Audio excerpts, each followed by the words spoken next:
Hello dear friends, welcome to the maths master class. ಇವತ್ತಿನ ದಿನ NTSC ಪರೀಕ್ಷೆಗೆ ಸಂಬಂಧಪಟ್ಟಿರ್ತಕ್ಕಂತಹ number series ಪ್ರಾಬ್ಲಮ್ಸನ್ನು ಯಾವ ರೀತಿ ಈಸಿಯಾಗಿ ವಿತ್ ಸಿಂಪಲ್ ಟ್ರಿಕ್ಸ್ ಸಾಲ್ವ್ ಮಾಡಬೇಕು ಅನ್ನೋದನ್ನು ತೆಗೆದುಕೊಂಡು ಬಂದಿದ್ದೀನಿ. Yes, definitely if you know some simple tricks then you can solve the number series problem within fraction of seconds. ಹಾಗಿದ್ರೆ ಆ ಟ್ರಿಕ್ಸ್ ಯಾವುದು ಅನ್ನೋದನ್ನು ಮೊದಲಿಗೆ ತಿಳ್ಕೊಳ್ಳೋಣ. ನಂತರ ಅದೇ ಪ್ರಕಾರದ ಒಂದು ಪ್ರಾಬ್ಲಮ್ಸನ್ನು ಸಾಲ್ವ್ ಮಾಡಿ ನಿಮಗೆ ತಿಳಿಸ್ಕೊಡ್ತಾ ಇದ್ದೀನಿ.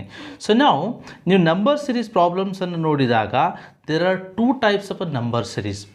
ಐದರ್ the number series are in decreasing order or either it is in the increasing order. ಅಂದರೆ ಕೊಟ್ಟಿರುವಂತಹ ನಂಬರ್ ಸಿರೀಸ್ ಏನಿರುತ್ತಪ್ಪ ಅಂತಂದರೆ ಅದು ಇಳಿಕೆ ಕ್ರಮದಲ್ಲಿ ಇರಬಹುದು ಅಥವಾ ಏರಿಕೆ ಕ್ರಮದಲ್ಲಿ ಇರಬಹುದು. ನಂಬರ್ ಇಳಿಕೆ ಕ್ರಮದಲ್ಲಿದ್ದಾಗ ನಂಬರ್ಸ್ ಸ್ವಲ್ಪ ಪ್ರಮಾಣದಲ್ಲಿ ಕಡಿಮೆ ಪ್ರಮಾಣದಲ್ಲಿ ನಂಬರ್ಸ್ ಇಳಿಕೆ ಕ್ರಮದಲ್ಲಿದ್ದಂದರೆ definitely the numbers are going to be deducted. ಅಂದರೆ ಸಂಖ್ಯೆಯಲ್ಲಿ ಒಂದನ್ನು ಒಂದು ಕಳೀತಾ ಆ ಸಂಖ್ಯೆ ಚಿಕ್ಕದಾಗಿರ್ತಕ್ಕಂಥ ನಂಬರ್ಸ್ ಬರ್ತವೆ.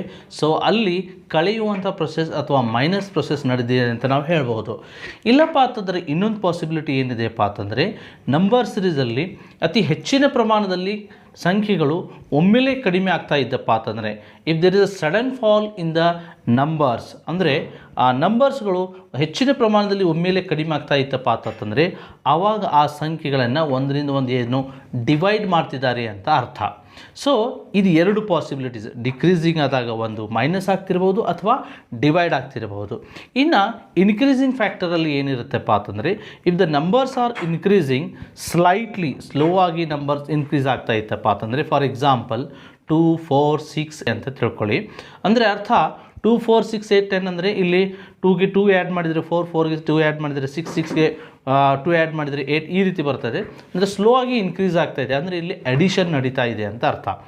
ಇಲ್ಲ ನಂಬರ್ ಸ್ವಲ್ಪ ರ್ಯಾಪಿಡಾಗಿ ಇನ್ಕ್ರೀಸ್ ಆಗ್ತಾ ಇದೆ. ಅಂದರೆ ಫಾರ್ ಎಕ್ಸಾಂಪಲ್ 2, 4, 8 ದೆನ್ 16 ಅಂದರೆ 2 2 4, 4 2 8, 8 2 16 ಇಲ್ಲಿ ಮಲ್ಟಿಪ್ಲಿಕೇಶನ್ ನಡೀತಾ ಇದೆ ಅಂತ ಅರ್ಥ. ಸೊ ಈ ರೀತಿಯಾಗಿರ್ತಕ್ಕಂತಹ ಅಡಿಷನ್ ಆಗ್ತಿರ್ಬೋದು, ಇಲ್ಲಪ್ಪ ಅಂದರೆ ಮಲ್ಟಿಪ್ಲಿಕೇಶನ್ ಆಗ್ತಾ ಇರ್ಬೋದು.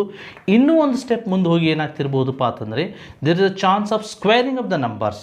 ಸಂಖ್ಯೆಗಳ ವರ್ಗಗಳನ್ನು ಕೂಡ ಆ ಒಂದು ನಂಬರ್ ಸಿರೀಸಲ್ಲಿ ಬರ್ತಾ ಇರ್ಬೋದು. ಫಾರ್ ಎಕ್ಸಾಂಪಲ್ 1, 9, 16, 25 ಅಂದರೆ ಅರ್ಥ 1, 1ರ ವರ್ಗ 1, 2ರ ವರ್ಗ 4, 3ರ ವರ್ಗ 9, 4ರ ವರ್ಗ 16, 5ರ ವರ್ಗ 25 ಸ್ವಲ್ಪ ಪ್ರಮಾಣ ಇನ್ನೂ ಜಾಸ್ತಿ ಪ್ರಮಾಣದಲ್ಲಿ ಇದು ನಂಬರ್ಸ್ ಜಾಸ್ತಿ ಆಗ್ತಾ ಇದೆ.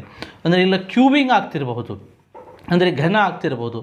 So there are 4 possibilities of increasing the numbers. ಒಂದು ಅಡಿಷನ್ ಆಗ್ತಿರ್ಬೋದು, ಮಲ್ಟಿಪ್ಲಿಕೇಶನ್ ಆಗ್ತಿರ್ಬೋದು, ಸ್ಕ್ವೇರಿಂಗ್ ಆಗ್ತಿರ್ಬೋದು ಅಥವಾ ಕ್ಯೂಬಿಂಗ್ ಆಗ್ತಿರ್ಬೋದು.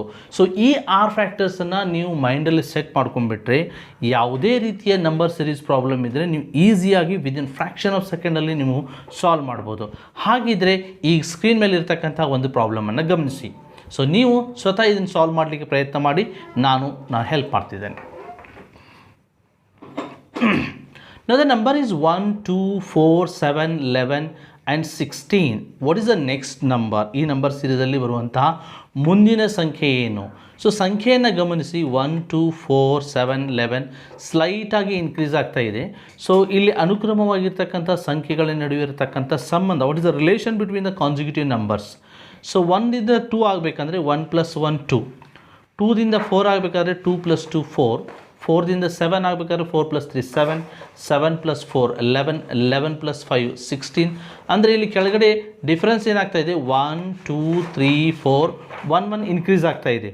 ಸೊ ಇಲ್ಲಿ ಕೊನೆಗೆ 16ಕ್ಕೆ 6 ಆ್ಯಡ್ ಮಾಡಿದರೆ 16 + 6 it will be 22. So the correct option is 22. So this is how you have to find the relation between the numbers. So number series ಪ್ರಾಬ್ಲಮನ್ನು solve ಮಾಡಬೇಕಾದ್ರೆ ಸಂಖ್ಯೆಗಳ ನಡುವೆ ಇರ್ತಕ್ಕಂಥ ಸಂಬಂಧವನ್ನು ಸ್ಪಷ್ಟವಾಗಿ ನಾವು ಅರ್ಥ ಮಾಡ್ಕೊಳ್ಬೇಕು. So now come to the second example. So second example is on your screen. So in the second example that is 1, 2, 3, 5, 5, 8, 7 and dash dash. So what is the next set of numbers? 11, 9, 13, 9, 10 or something. So what is the correct option? ಇಲ್ಲಿ ಮುಂದೆ ಬರುವಂಥ ಸರಿಯಾದ option ಯಾವುದು ಅಂತ. So ಇಲ್ಲಿ ನೋಡಿ ಗಮನಿಸಬೇಕು, 1 ಮತ್ತು ಇಲ್ಲಿ ಎರಡು ಜೊತೆ ನಂಬರ್ಸ್, ಒಂದು ಜೊತೆ ನಂಬರ್ಸನ್ನು ನಾವು ನೆಕ್ಸ್ಟ್ ಕಂಡುಹಿಡಬೇಕಾಗಿದೆ. ಅಂದರೆ 11 9 ಬರ್ತದೋ ಅಥವಾ 9 13 ಬರ್ತದೋ ಅಥವಾ 9 10 ಬರ್ತದೋ ಅಂತ. ಅಂದರೆ ಇಲ್ಲಿ ಎರಡು ಜೊತೆ ಸಂಖ್ಯೆಗಳ ನಡುವೆ ಇರತಕ್ಕಂಥ ಸಂಬಂಧವನ್ನು ನಾವು ನೋಡಬೇಕು. ಇವಾಗ ನೋಡಿ ಸರಿ, ಈ ಎರಡನೇ ಎಕ್ಸಾಂಪಲಲ್ಲಿ 1, 2, 3, 5, 5, 8, 7 ಇದೆ. ಬರುವಂತಹ ನೆಕ್ಸ್ಟ್ ಒಂದು ಜೊತೆ ಸಂಖ್ಯೆಗಳು ಯಾವುವು? ವೆದರ್ ಇಟ್ ಇಸ್ 11, 9, 9, 13 ಆರ್ 9, 10 ಯಾವ ಸಂಖ್ಯೆ ಸರಿಯಾಗಿದೆ, ಜೋಡಿ ಸಂಖ್ಯೆ ಸರಿಯಾಗಿದೆ ಅಂತ ಕೇಳ್ತಿದ್ದಾರೆ. ಇವಾಗ ನೋಡಿ, ನಾವು ಸಂಖ್ಯೆಗಳ ನಡುವಿನ ಸಂಬಂಧವನ್ನು ನಾವು ಕ್ಯಾಲ್ಕುಲೇಟ್ ಮಾಡ್ತಾ ಹೋದರೆ 1 + 1 is 2, 2 + 1 is 3, 3 + 2 is 5. ಅಂದರೆ ಇಲ್ಲಿ ರಿಲೇಷನ್ ಏನೋ ಮಿಸ್ ಆಗ್ತಾ ಇದೆ. ಹಾಗಿದ್ರೆ ಈ ರಿಲೇಷನ್ ಸೆಟ್ ಆಗ್ತಾ ಇಲ್ಲ. ಸೊ ಇವಾಗ ಏನು ಮಾಡೋಣಪ್ಪ ಅಂದರೆ ಒಂದು ನಂಬರನ್ನು ಸ್ಕಿಪ್ ಮಾಡಿ ರಿಲೇಷನನ್ನು ಫೈಂಡ್ ಔಟ್ ಮಾಡೋಣ. ಸೊ ಮೊದಲನೇ ಸಂಖ್ಯೆ, ಮೂರನೇ ಸಂಖ್ಯೆ, ನಂತರ 5ನೇ ಸಂಖ್ಯೆ, ನಂತರ 7ನೇ ಸಂಖ್ಯೆ, ಈ ರೀತಿಯಾಗಿ ರಿಲೇಷನ್ನ ಫೈಂಡ್ ಔಟ್ ಮಾಡೋಣ. 1 + 2 is 3, ಅದು ಮೂರನೇ ಸಂಖ್ಯೆ ಇದೆ. 3 + 2 is 5, ಅದು 5ನೇ ಸಂಖ್ಯೆ ಇದೆ. 5 + 2 is 7, ಅದು 7ನೇ ಸಂಖ್ಯೆ ಇದೆ. ಸೊ ಅಂದರೆ ಒಂದು ನಂಬರನ್ನು ಸ್ಕಿಪ್ ಮಾಡಿ ಮುಂಬರುವಂಥ ನಂಬರ್ ಸಿಗಬೇಕು ಅಂದರೆ +2 ಮಾಡ್ತಾ ಹೋಗಬೇಕು. So 7 + 2 is next number is 9. ಹಾಗಿದ್ರೆ ಇನ್ನೊಂದು ಸಂಖ್ಯೆ ಯಾವುದು? ನಾವು ನಂಬರ್ 2ನೇ ನಂಬರ್, 4ನೇ ನಂಬರ್, 6ನೇ ನಂಬರನ್ನು ಬಿಟ್ಟಿದ್ದೇವಲ್ಲ. ಸೊ ಆ ನಂಬರ್ ನಡುವೆ ಏನು ರಿಲೇಷನ್ ಇದೆ? 2 + how much is equal to 5? 2 + 3 is equal to 5. So 5 ಏನನ್ನು ಆ್ಯಡ್ ಮಾಡಿದರೆ 8 ಬರ್ತಾ ಇದೆ? 5 + 3 is 8. ಅಂದರೆ ಎಲ್ಲ ಕಡೆಯಲ್ಲಿ 3 ಬರ್ತಾ ಇದೆ. 8 + 3 is 11. ಹಾಗಿದ್ರೆ ಇಲ್ಲಿ ಅಲ್ಟರ್ನೇಟಿವ್ ನಂಬರ್ಸ್ ನಾವು ಫೈಂಡ್ ಔಟ್ ಮಾಡಬೇಕಾದ್ರೆ 3 ಆ್ಯಡ್ ಮಾಡ್ತಾ ಇದ್ದೀವಿ. ಇಲ್ಲಿ ಕೆಳಗಿನ ಅಲ್ಟರ್ನೇಟಿವ್ ನಂಬರ್ಸನ್ನು ಫೈಂಡ್ ಔಟ್ ಮಾಡಬೇಕಾದ್ರೆ 2 ಆ್ಯಡ್ ಮಾಡ್ತಾ ಇದ್ದೀವಿ. So the right answer is 11, 9. So 11, 9. So ಈ ರೀತಿಯಾಗಿ ನಂಬರ್ಸಲ್ಲಿ ಇರ್ತಕ್ಕಂಥ ಒಂದು ರಿಲೇಷನನ್ನು ನಾವು ಫೈಂಡ್ ಔಟ್ ಮಾಡಬೇಕು. Come to the next example. The next example is on your screen. That is 196, then 169, 144, 121 and 101. ಈ ಒಂದು ಸಂಖ್ಯಾ ಸಿರೀಸಲ್ಲಿ, ಸಂಖ್ಯಾ ಶ್ರೇಣಿಯಲ್ಲಿ ಯಾವುದು ಒಂದು ತಪ್ಪಾಗಿದೆ? Which one is the wrong? So what is the relation? 196, then afterward 69, 144, 121. Yes, ನೀವು NTSC ಪರೀಕ್ಷೆಯನ್ನು ಬರಿತಾ ಇದ್ದೀರಪ್ಪ ಅಂತಂದರೆ you must easily catch this one. That is these are a set of square numbers. 196 is the square of a 14, 169 is the square of a 13, then 144 is the square of 12, then 121 square of is 11. But next number ಏನು ಬರಬೇಕಿತ್ತು ಹೇಳಿ? 14, 13, 12, 11 ಆದ ನಂತರ square of 10. So square of 10 should be 100, but ಇಲ್ಲಿ 101 ಇದೆ. So 101 is the wrong answer. It's a very simple concept. ಯಾಕಪ್ಪ ಅಂತಂದರೆ NTSC ಪರೀಕ್ಷೆಯನ್ನು ನೀವು ತಯಾರಿ ಮಾಡ್ತಾ ಇದ್ದೀರಪ್ಪ ಅಂದರೆ ಸ್ಕ್ವೇರ್ ನಂಬರ್ಸ್ ಮತ್ತು cube numbers at least up to 30 you must remember.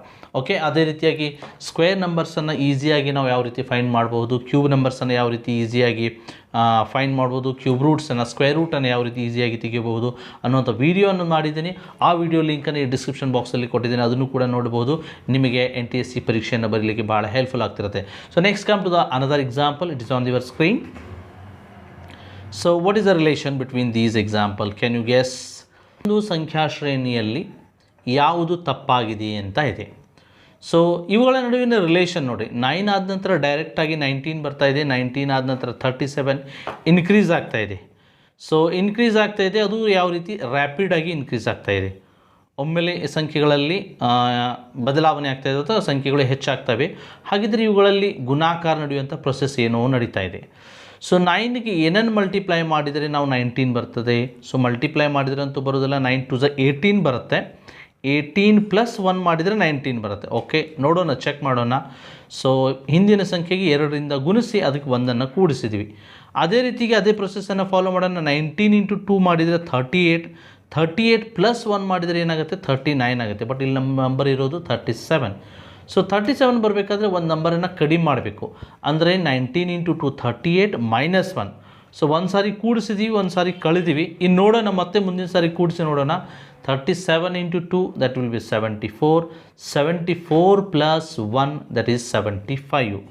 ಅಂದರೆ ನಮ್ಮದು ಗೆಸ್ಸಿಂಗ್ ಸರಿ ಆಗ್ತಾ ಇದೆ. ಏನಪ್ಪ ಅಂದರೆ ಒಂದು ಸಾರಿ 2ರಿಂದ ಗುಣಿಸಿ 1 ಕೂಡಿಸ್ಬೇಕು. ನೆಕ್ಸ್ಟ್ ನಂಬರ್ ಪಡೀಲಿಕ್ಕೆ 2ರಿಂದ ಗುಣಿಸಿ 1 ಕಳಿಬೇಕು. ಮತ್ತು ಅದೇ ರೀತಿಯಾಗಿ ಅಲ್ಟರ್ನೇಟಿವ್ ಆಗಿ ಒಂದು ಸಾರಿ ಗುಣಿಸಿ ಕೂಡಿಸಬೇಕು, ಒಂದು ಸಾರಿ 2ರಿಂದ ಗುಣಿಸಿ ಕಳಿಬೇಕು. So again 75 × 2 is 150, then -1 that is 149, that's right. ಇನ್ನು 149ಗೆ 2ರಿಂದ ಗುಣಿಸಿದರೆ 298 ಆಗುತ್ತೆ. 298ಗೆ ಒಂದನ್ನು ಕೂಡಿಸಿದರೆ ಏನಾಗುತ್ತೆ 299. ಬಟ್ ಇಲ್ಲಿ ನಮ್ಗೆ ಕೊಟ್ಟಿರುವಂಥದ್ದು 297. So 297 is a wrong option. So right answer is 299. ಮುಂಬರುವಂಥ ಸಂಖ್ಯೆ 299 ಬರಬೇಕಿತ್ತು. So these kind of examples you can solve after the practice. So practice is very important. ಈ ರೀತಿಯಾಗಿರ್ತಕ್ಕಂತಹ ಒಂದು ಎಕ್ಸಾಂಪಲ್ಸ್ಗಳ ಡಬಲ್ ಆಪ್ರೇಷನ್ ಅಂತ ಹೇಳ್ತೀವಿ. ಸೊ ಡಬಲ್ ಆಪ್ರೇಷನ್ಸ್ ಎಕ್ಸಾಂಪಲ್ಗಳನ್ನು ನೀವು ಸಾಲ್ವ್ ಮಾಡಬೇಕು ಅಂತಂದರೆ you need little practice. Practice is very important in mathematics.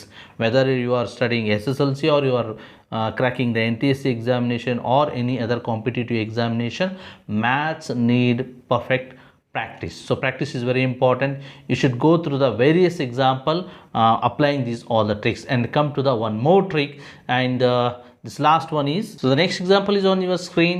Which is the missing number in this one? 2511-47. So ಇಲ್ಲಿ ನಾಲ್ಕನೇ ನಂಬರ್ ಯಾವ್ದು ಮಿಸ್ಸಿಂಗ್ ಆಗಿದೆ ಅಂತ ಕೇಳ್ತಿದ್ದಾರೆ. So what is the relation that we have to find?